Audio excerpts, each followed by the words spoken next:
Good morning, everyone. Can everyone hear me?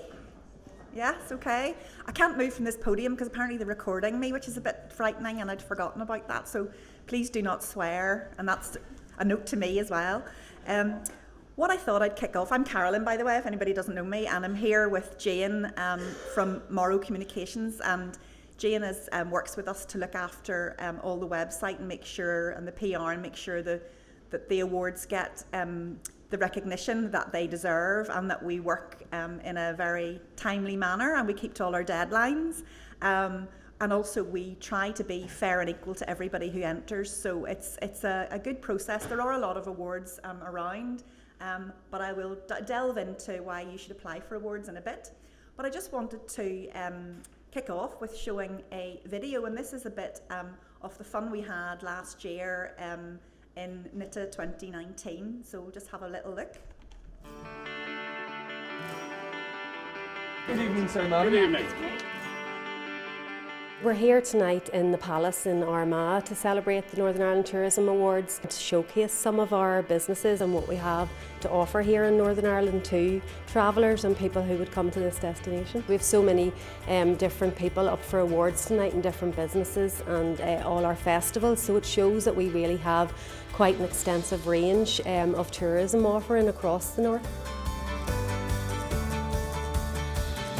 What I'm looking forward to most is celebrating the people who actually make the whole industry work. We want people to understand how successful tourism is in Northern Ireland, but most importantly what part they play. What we're known for here in Northern Ireland is the warmth of our welcome, and it is people throughout Northern Ireland who deliver that welcome. Armagh itself, bringing people here from the industry and showing it off as a city is very special. Tourism Northern Ireland now for I think the third year have taken the awards outside of Belfast. Palace Domain, such an historic building. We've got a marquee outside which is equally splendid. Armagh's a hugely historic city, not just in Northern Ireland but on the island of Ireland. So a truly fitting place and a truly fitting venue, I suppose, for tonight's awards. We are now starting to stretch our legs and we're starting to demonstrate to people that we have got somewhere worth visiting. That's reflected in the number of out-of-state visitors that now choose Northern Ireland as their destination for a holiday or for a short break. And I think that's going to be reflected very strongly in what we see through the nominees and the winners tonight.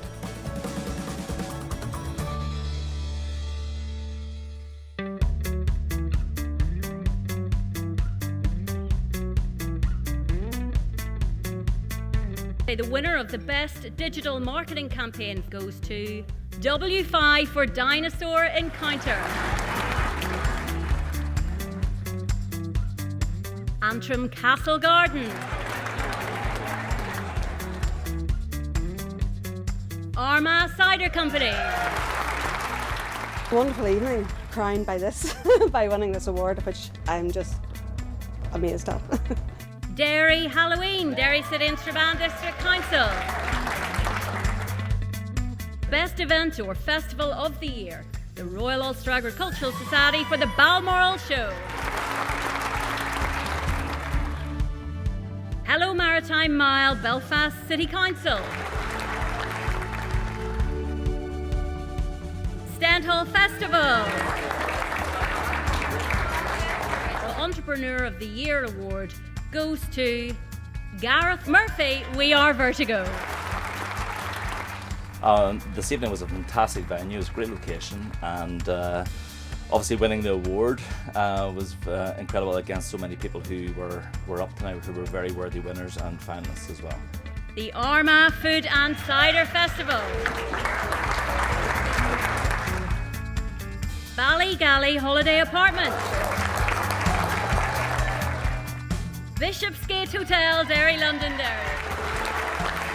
We've been open now for 3 years and it's one of the awards that we've been aiming to achieve, so we're delighted to win it tonight. Avril Hubter, Pear Tree Hill, Bed and Breakfast. And the winner of the Northern Ireland Tourism Hero goes of course to Mark Rogers, Dalriada Kingdom Tours. People work hard all year round, and to give them recognition for the work that they are doing, I think is hugely important, and I know I feel very humbled to be in the presence of a lot of the people here. And the winner of the Outstanding Contribution to Tourism is National Museums Northern Ireland. Our sector is a growing sector within Northern Ireland. It's a sector that has a huge amount to offer and is really underpinning the economy and economic growth. So these awards are absolutely critical to celebrate that.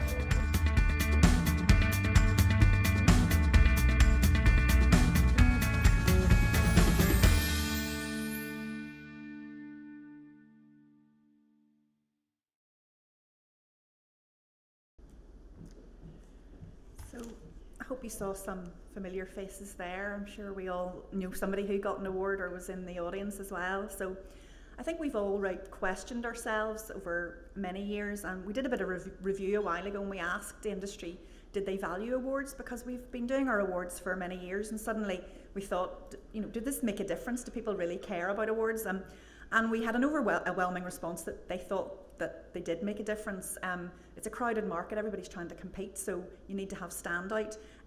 So for us, it's about encouraging best practice, because every year when we look at the entries, we can see who's coming along, who is moving, where the new businesses are coming from, and indeed just the ability to write submissions and the ability to put in the entry forms. And it's also about innovation and improving your business. So every year, if you apply year on year, maybe you're not winning every year, but every year you put something together, you'll actually think of something else that maybe has improved, or you've tweaked the business by something. And it's about being competitive as well. And I suppose there's about a pride as well. Everybody loves an accolade, everybody loves a badge, and we're obviously very proud when we put everybody together on stage and we kind of sit back and we think, wow, we've got some really fantastic experiences to offer here in Northern Ireland. And also it's about service and quality as well.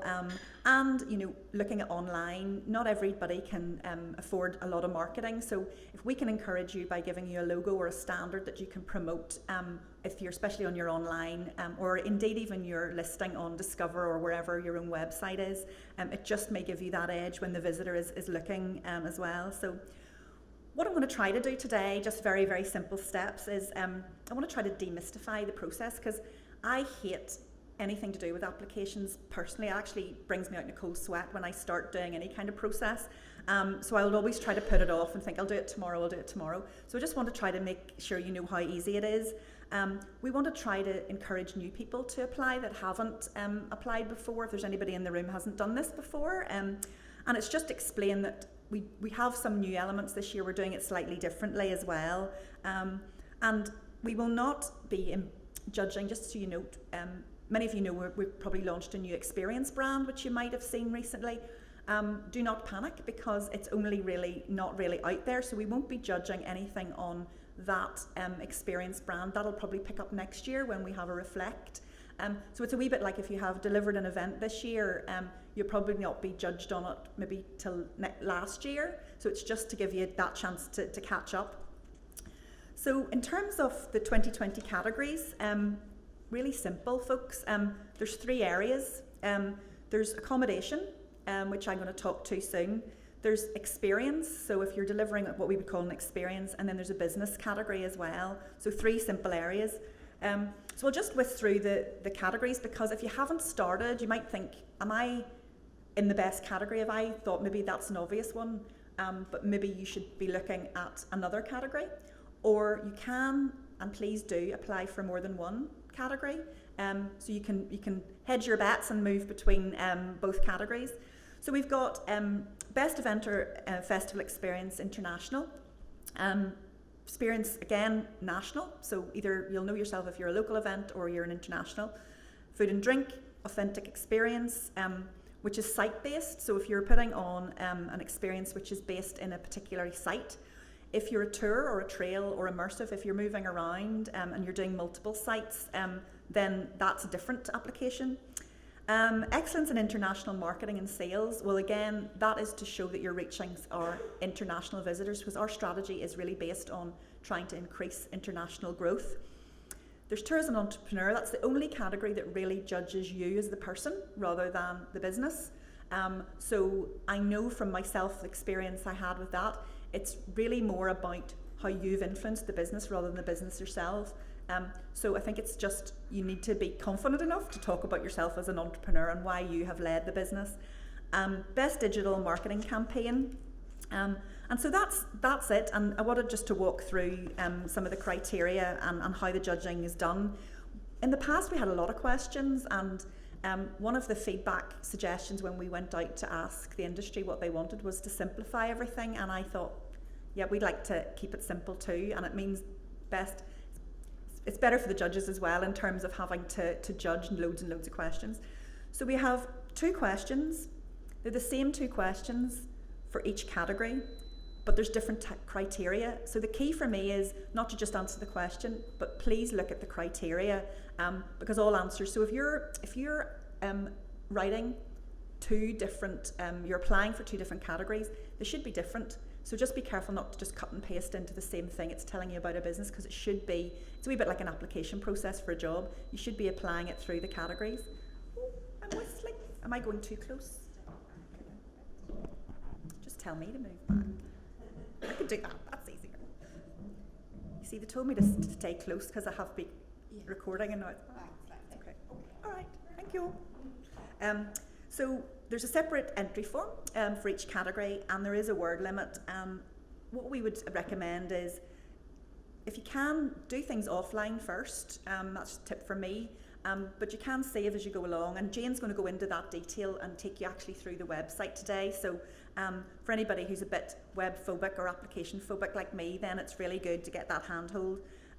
So new businesses can apply as well, apart from the accommodation categories. So if you're accommodation, you need to be talking about how you've delivered your service in the last year. So really you'd need to have that experience and that depth of knowledge from the last year as well. So if we just go through, the experience and business categories are as follows. So in no more than 800 words, tell us why you believe your business merits the award. So that's quite simple, but again, it needs you to be able to say, so I'm applying for this award, what makes me worthy? And bearing in mind the criteria. And then the second part is slightly lighter, it's 500 words about evidence, and it's more about the detail and the evidence. So if you can keep the top one, the 800 words, a bit more holistic, a bit more general, and then the 500 is really talking about if you measure yourself or you measure performance, it's really about those KPIs or whatever the word is that you use to measure your success. So basically what we'd say is an outline brief for your project's required as well, which is the top line, 250, just tell us who you are. That's not scored, that's just for the judges to really understand who you are.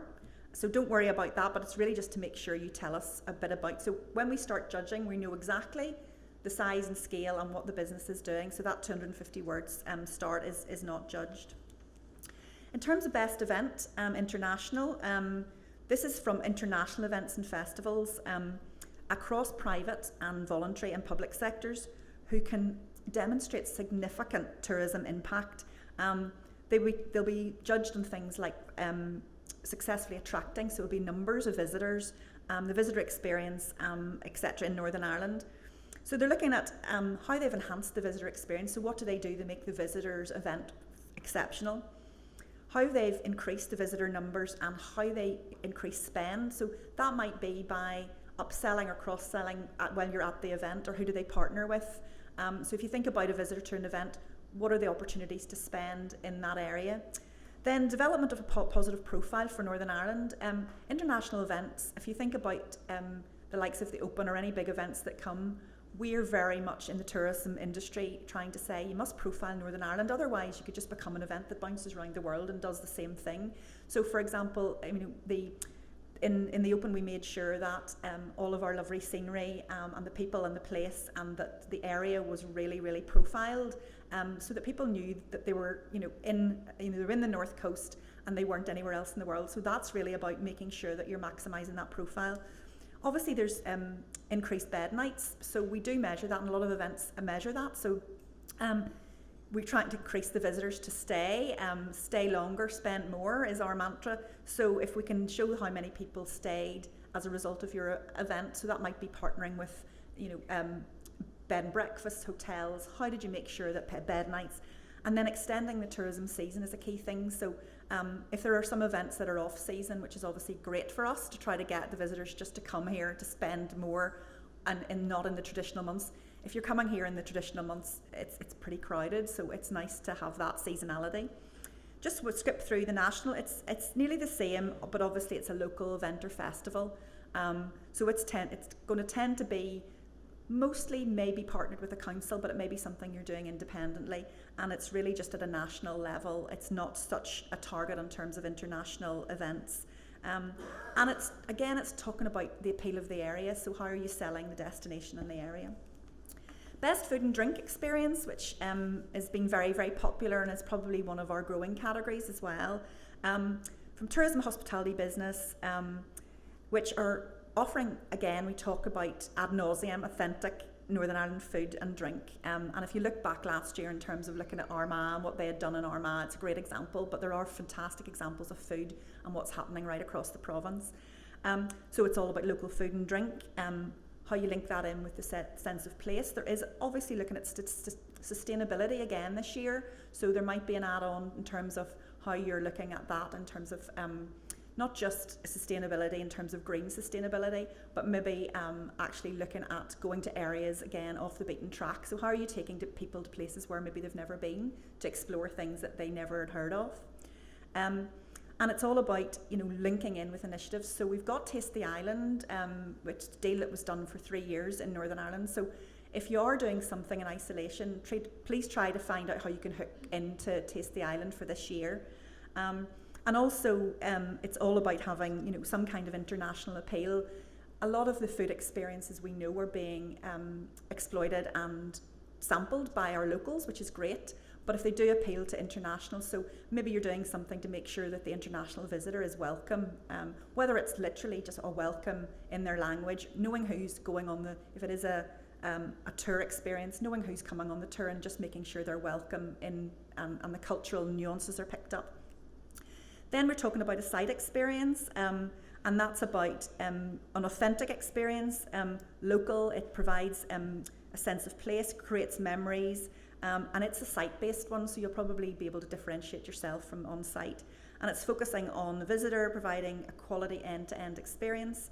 Again, it has to have national and international appeal, and again, it's saleable and repeatable. I think one of the things as well, if you're doing one-offs, which people might be sort of experiences, try to think about how you can make this sustainable, because the visitor obviously wants maybe to do it again, or if it's something you can run a couple of times a year. And then the tour, trail and immersive, authentic experience.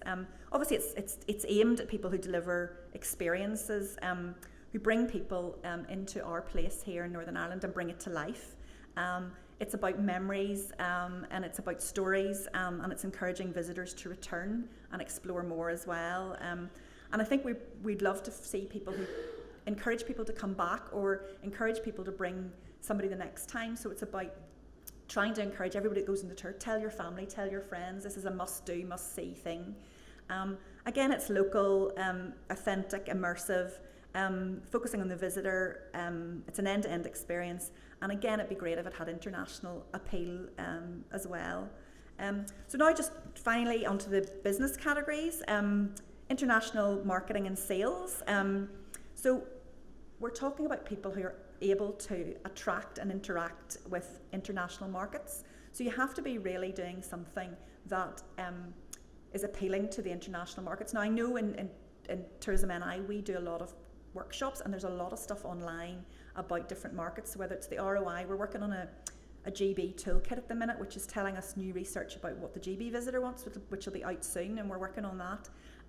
There's also lots of stuff there about domestic, what people are looking for. So I suppose what I would say is we're also working on the Chinese market and obviously all the other European markets. So it's kind of having a look at what your offering is and saying, well, who does this really appeal to and who does it not appeal to, so you can actually focus. And then it influences your marketing and obviously all your channels. Who are you talking to? How do you look to them? Why would somebody come and want to do your tour above and beyond everything else? But again, it's all about the Northern Ireland experience, and it's being stand out in Northern Ireland and being authentic. The entrepreneur, as I said, I was quite involved in that in the last couple of years, and it's about the business. So it's about having a story about you as the person rather than the business. So we saw there, We Are Vertigo, who won last year, and really it was about how they had invested in the business, grown the business, the story behind that. I think, if you have a great story, and entrepreneurs are people who don't say no and they just keep going. So just to make sure you have a good, compelling experience about yourself as the business rather than the business, just generally. And it's somebody who has, a good mindset. You probably have to have a few knocks and bounce back as an entrepreneur. So how did you maneuver and how did you get around all of the blockers and barriers that might have been in your way? And it's good to have, you have to show good leadership in your business as well. So then the best digital marketing campaign, we actually were quite disappointed. Our numbers were not great in this last year, and it kind of echoed what we felt, that people are doing digital, but they're not maybe pulling it all together and calling it a campaign or doing end-to-end stuff. So they're dipping in and out. So when we looked at digital, we felt that there wasn't a lot of confidence. So it actually means that you might have a great chance of getting an award if you kind of pull your knowledge together. I think just people got maybe overwhelmed. So again, it's all about objectives, good marketing principles. What are you trying to achieve? How have you used digital to make your targets? And how your approach taken, and obviously your channels used. And then we're all talking about impact. So every single entry you must do, it's a bit like an interview. When they say at the end, the results, somebody will say to you in an interview, well, what difference did you make? You always have to be saying, well, I did this and I got this.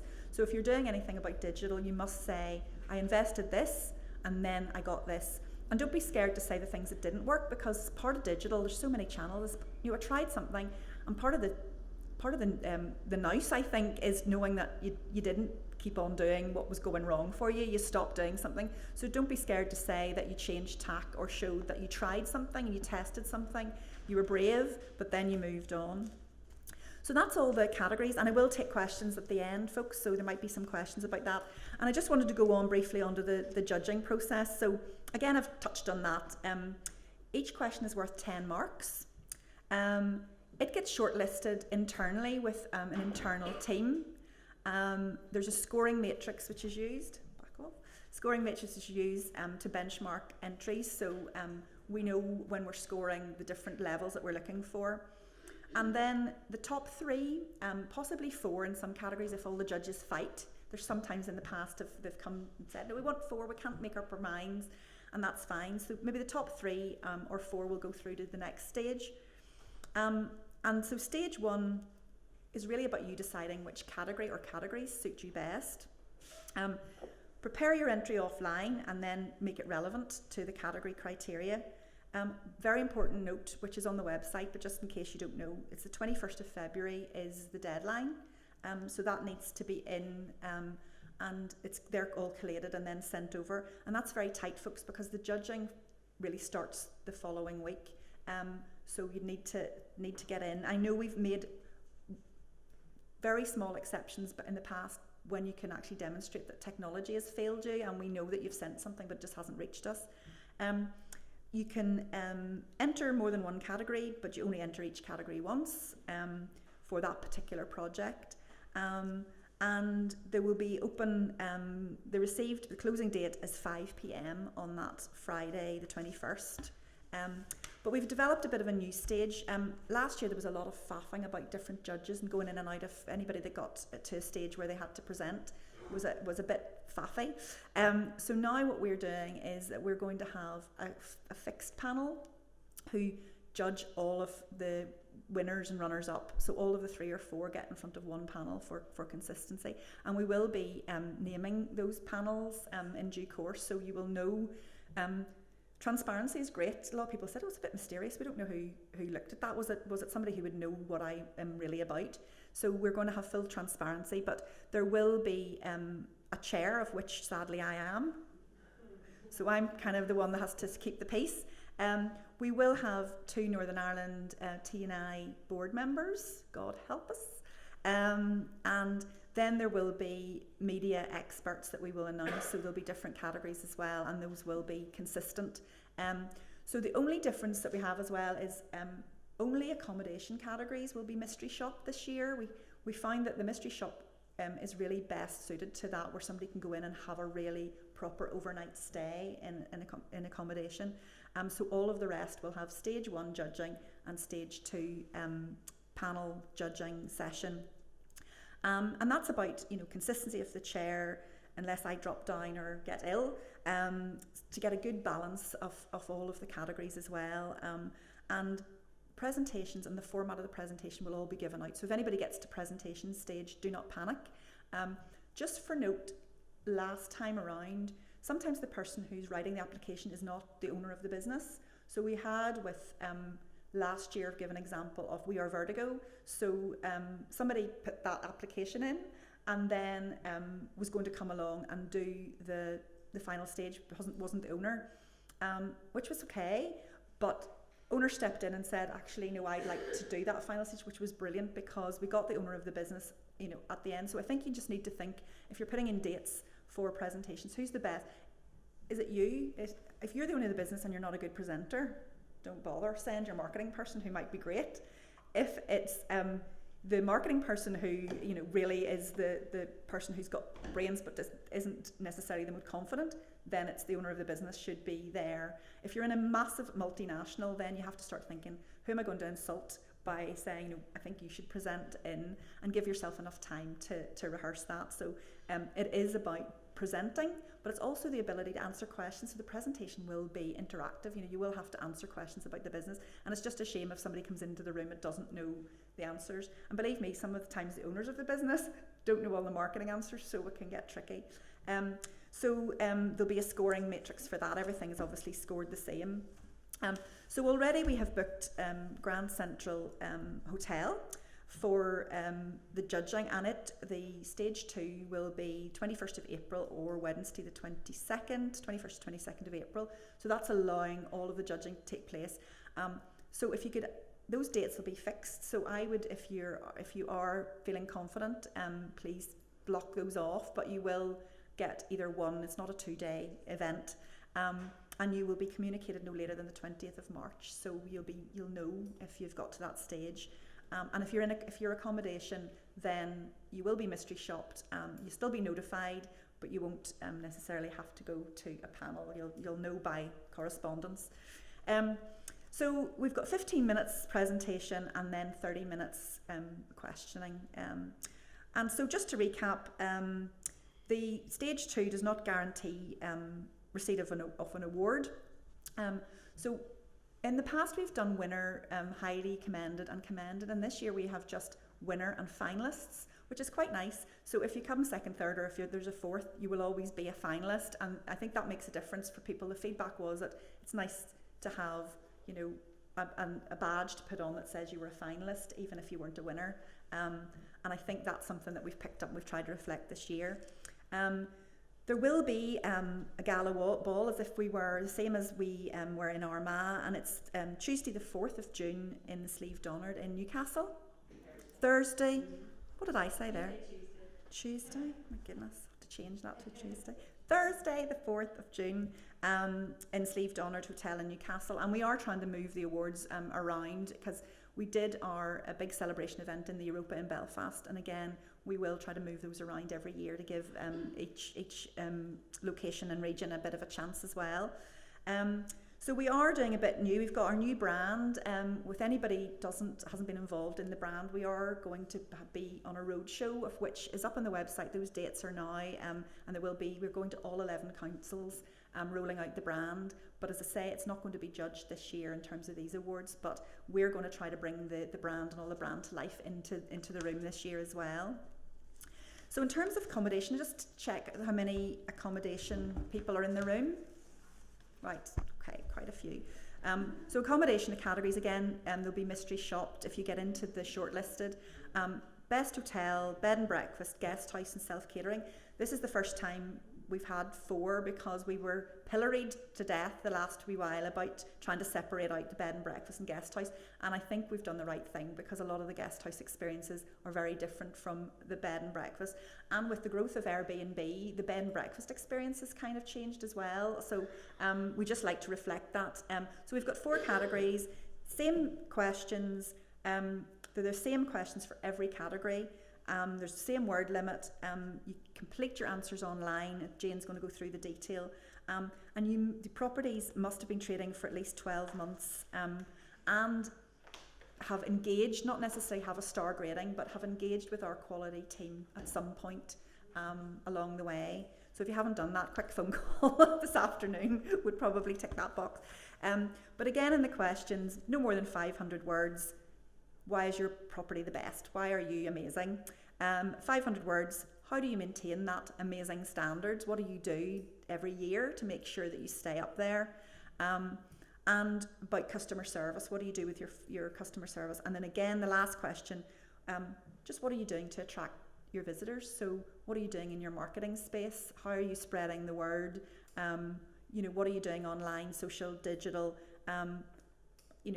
There may be other things that I'm not aware of, but are you doing anything that make sure that your reach is as far as it can be, and that's both local and international.